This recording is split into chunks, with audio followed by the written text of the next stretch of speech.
Very extensive criminal history.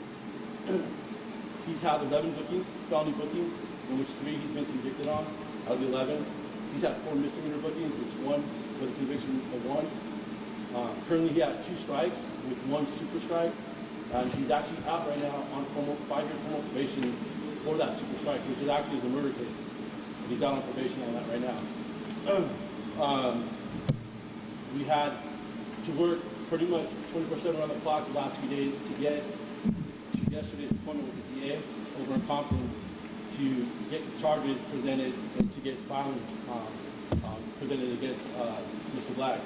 So at the end of the day yesterday, we ended up with 3 counts of gross vehicular manslaughter that he's facing right now, which is, in these cases, it's obvious when you see the videos that it's vehicular homicide all the way.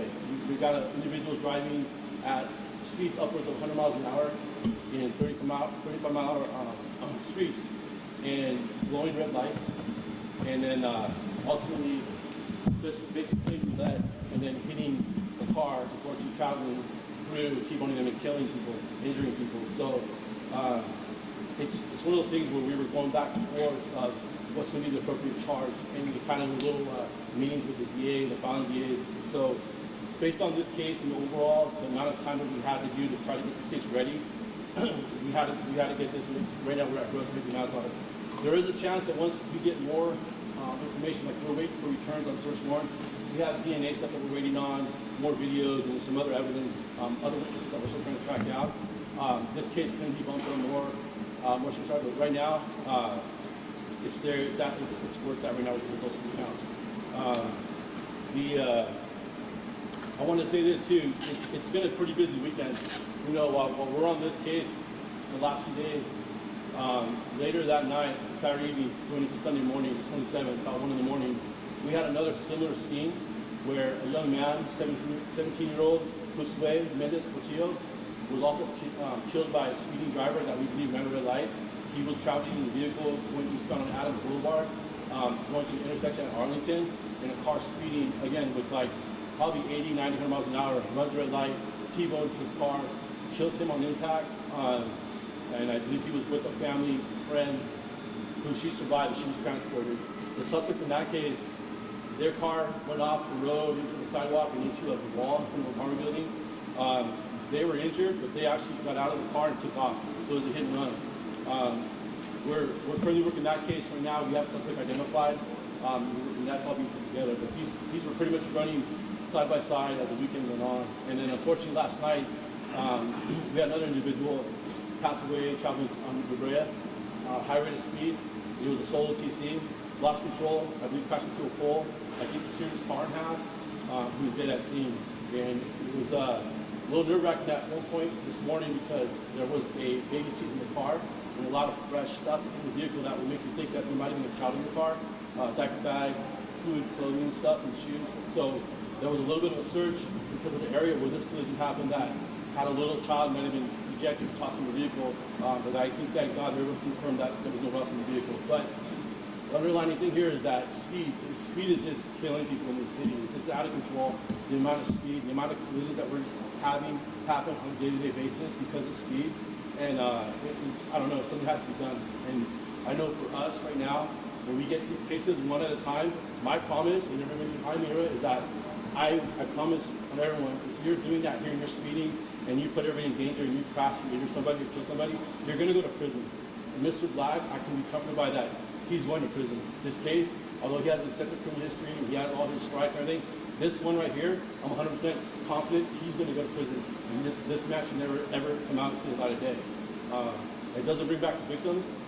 Those families right now are all suffering. And, one of the families, they're preparing for 2 funerals, for both their daughters. So it's just heartbreaking. And I don't know if any of you guys were at the scene, but that scene was just horrible. It's horrific. Like, to just walk around and see that many, the casualties and all the looked like a bomb went off, and then as we were there for several hours, then you all of a sudden learn that 2 of those victims there are sisters. It was just absolutely heartbreaking, and no one should have to go through that. No family should have to ever go through that. So, but I am glad to say that he is arrested. He's behind bars, and he will be answering for what crime that he caused. You guys have questions? Ryan, you said 3 counts against this guy. What specifically are those counts? What are the penalties that you're going to see consecutive, not in the current sentences that you have that option? Right. So right now it's the upfront counts with gross vehicular manslaughter, and those carry an upwards from 20, 25 to life. Because of his criminal history, because of the strikes, because of the super strike, we're looking at he will get the maximum for each count. So that should run 75 years because we have 3 victims, so it'll be times 3, whatever the punishment is. Any indication that this guy may have been under the influence of something, or is that still being determined? We're still working on that to see. It's kind of funny because those kind of questions always come up, and sometimes we know right away based on like a vehicle. Like for example, the second collision that happened, I told you guys about on Arlington Adams.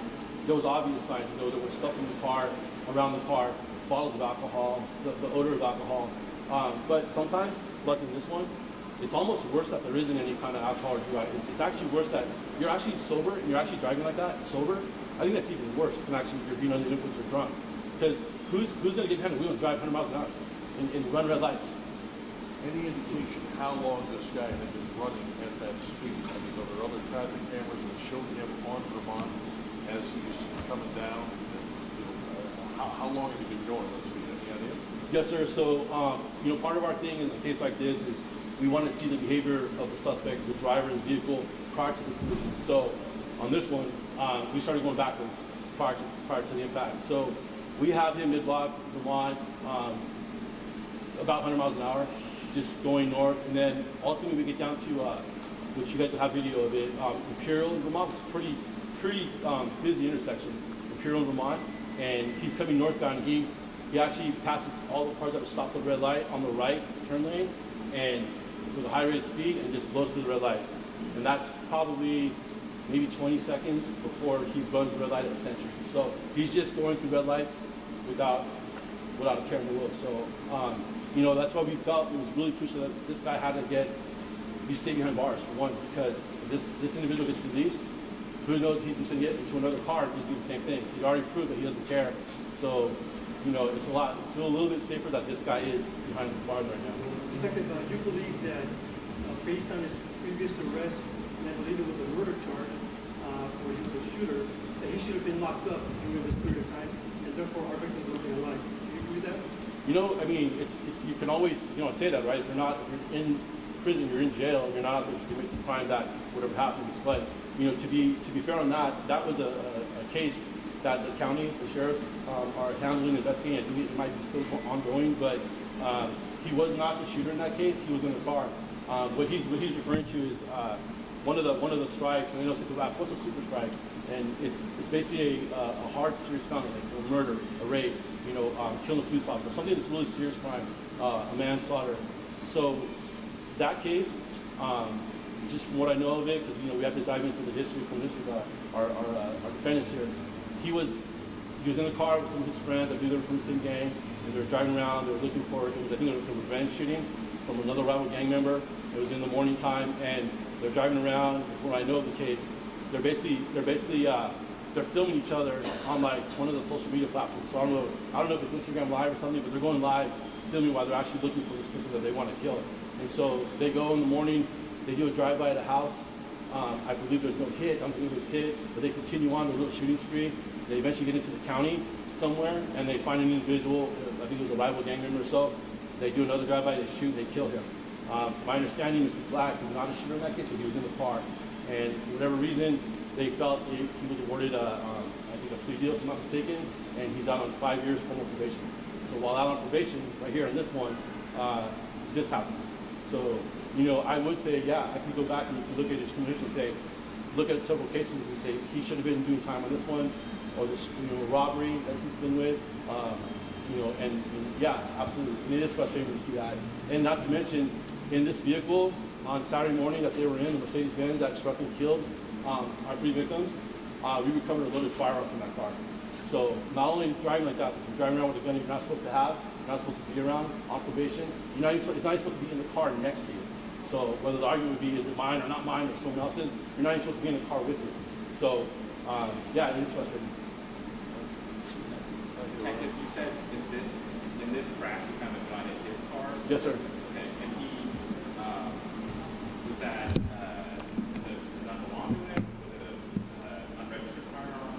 we're still working on that to see. But he hasn't been charged for possessing a firearm. Not yet. And like I said, there's still parts of this case that are still being investigated, looked at, you know, and that there could be more charges later.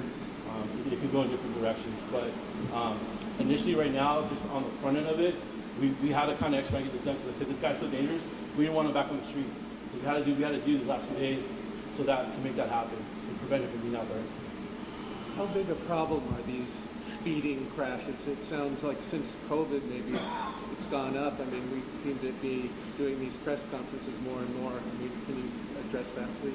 Yeah, it's, you know, it's just, and it's sad because it's everywhere, you know? Like, when I'm driving home on Saturday night, it's like midnight, just to go try to rest real quick to come back, and it's scary actually driving around anywhere, freeway, wherever, because, you know, I think I got passed, guys are racing, people run red lights. Like, I've never seen so many people run red lights. Like, nowadays, the way they do, it's in the, I don't know what it is. I don't know if it's fear of the punishment, it's not so severe, or, you know, people are just so self-centered that they just care about themselves only, where they got to go, where they got to be, where they want to go. You know, I think there's a lot of selfishness with that too.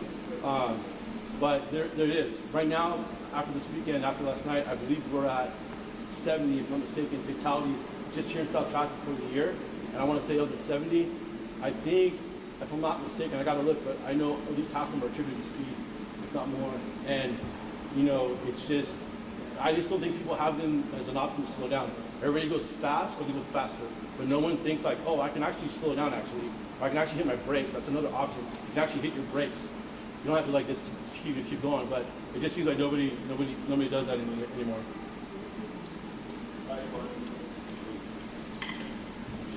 Spanish? From the Spanish TV? Yeah, well, Spanish. Any more questions? Good? Oh, yeah, one more. Yeah. What about street racing? I know the sheriffs have a task force, and I think they're working with you guys. Is there any breakthroughs or anything on the whole street racing problem? So one thing I can tell you, and I go, you know, that's something that we keep going back and forth on, and what I do look forward to is that, like you see a lot of these folks behind me are all part of different organizations that one way or another are involved in street racing with speed, with victims who are killed in traffic collisions. So one thing that is good is that we actually have stuff coming up in the future where we are getting together a lot more different, even outside agencies, different entities within, and really strategizing for like moving ahead to go after these guys with stiffer penalties. I know there's different ideas that we talk about doing to make it, try to deter it from happening.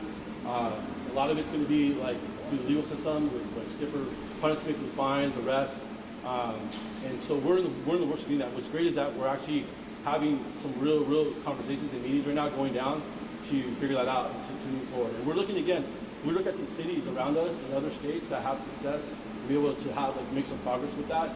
And we're gonna, you know, we might mirror some of them and get some of the stuff we take away from watching what works for them and what doesn't work.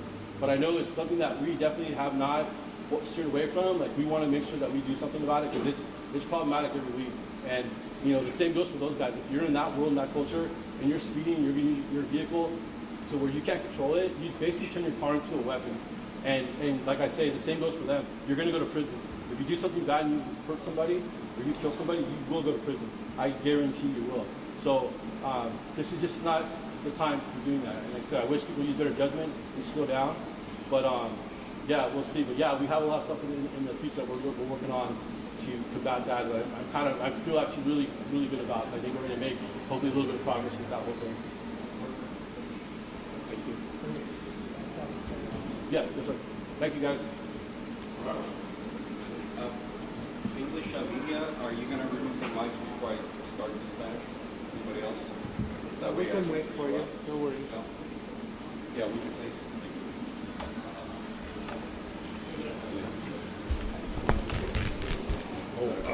It's not my stand, so but Channel 4. Yeah, Channel 4 brought it.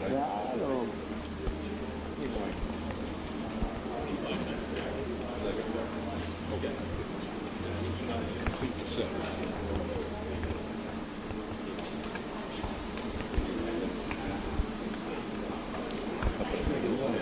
Yeah. Sí, buenos días, yo soy el oficial Guerra, G-E-R-A-L-D, Chavarría, C-H-A-V-A-R-R-I-A. Soy investigador de la Policía de Los Ángeles, División de Tránsito Sur.